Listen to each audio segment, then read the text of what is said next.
Guys, isi-share ko lang sa inyo ang problema ng rice cooker namin. So tuwing magluluto kami, hindi siya na luluto. Lagi siyang ilaw. So ang problema, tinignan ko dito sa may loob, yung thermostat switch niya, hindi siya gumagana ng maayos. So, tuwing magluluto kami, nagre-release siya kahit hindi pa luto yung nilulutong kanin. So dyan sa may switch na yan, ibababa mo yan pagka nagluto ka. So iilaw ang cook. Dyan sa taas na yan, dyan mo pinapatong yung lagyanan ng kanin. So pag nabaon na siya, mag switch na siya. Pagkatapos kung maluto na, ma-release siya.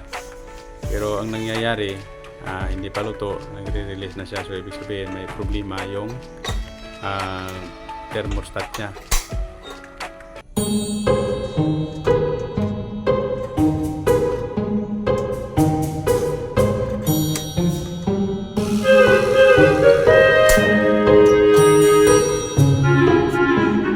Dahil na gumagana ng maayos yung thermostat, so sa Shopee guys, tinignan ko, mayroon doon na spare ang rice cooker thermostat.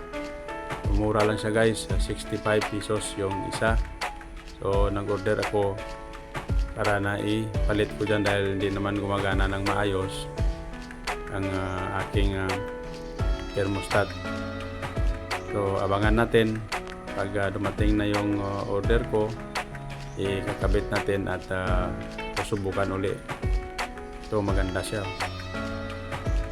Buo na siya, isang set na siya. Ikakabit mo na lang. Ganyan ang itsura niya.